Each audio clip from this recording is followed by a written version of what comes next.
town, and my grandpa swooped her up real quick, and she's batshit crazy. She was batshit crazy.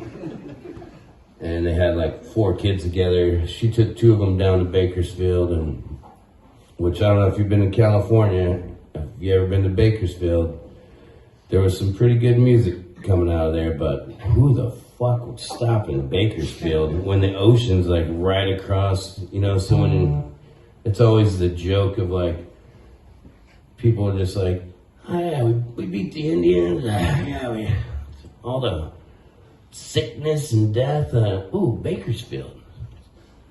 What a shithole, this is really nice, we'll stay here. And then right over is it's the ocean, it's the most beautiful Santa Barbara and like all these coastal, so my grandma ended up in Bakersfield. She's one of those folks, and she said, if you ever bury me in Bakersfield, I'll haunt you for the rest of your life.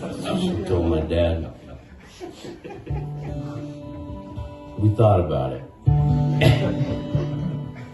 She still haunts us. But she ran with this old boy, Jim Bauer, and he was a big man with a pompadour, not like this. And he played some serious telly guitar, and they both were just savage drinkers. They both drank themselves to death. That's how my grandma and Jim went out. But for some reason, like I was always just hooked into them. They were my spirit animals. And I drank my first whiskey and played my first guitar, and it was Jim's guitar. And long after they passed, my dad pulls this out and he's like, I think you need Jim's guitar. And I was like, oh man, cool. And then it's got 6 strings on it, so all I knew how to play was Every Rose Has Its Thorn by Poison. Then I'm like, I just need a 4-string guitar because I don't have 6 fingers. That's why I play this tenor guitar. Terrible 6-string player. And this one goes out to them. It's called Big Jim's Guitar. I still have that guitar, and it's beautiful, and I'm making an album called Big Jim's Guitar. I would have loved to bring it over with me. It's on an old recorder my grandma used to record us with when we were little, so it's just this, it's going to be the album of just all these songwriters from around the world playing Big Jim's guitar, playing one song. It's like a long project that's going on. I can't wait to put it out one day, hopefully like a double vinyl. Some amazing musicians on it.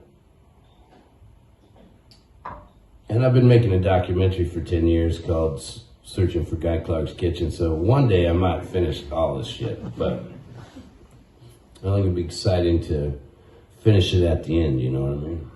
This is Big Jim's guitar.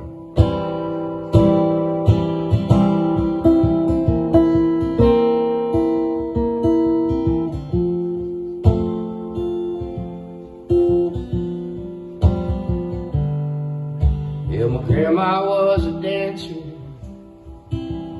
Big Jim was a fisherman. They were lovers for a while. They both carried on. Big Jim, he picked on the guitar like no one ever seen.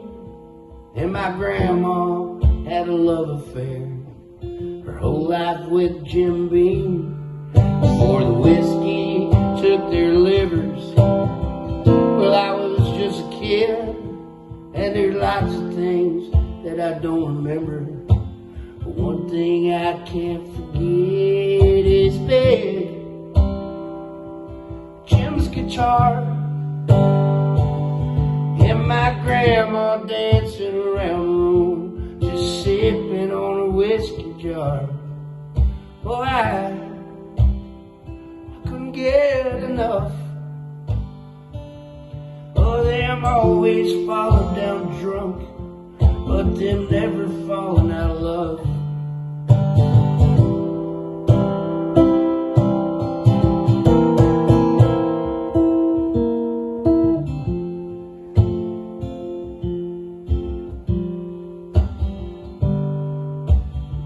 Big Jimmy lived down in Bakersfield. Hell, he played with the best, from honky-tonk to honky-tonk.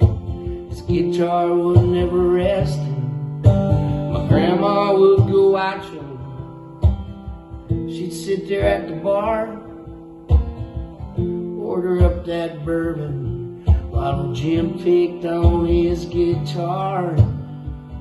When the night was over and Big Jim played all them songs that other people had wrote, well, he'd take my grandma home and they'd fill the room with cigarettes. The smell of bourbon strong.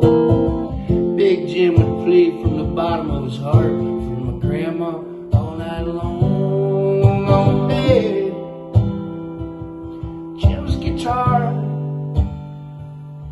and my grandma dancing around the room, just sipping on her whiskey jar.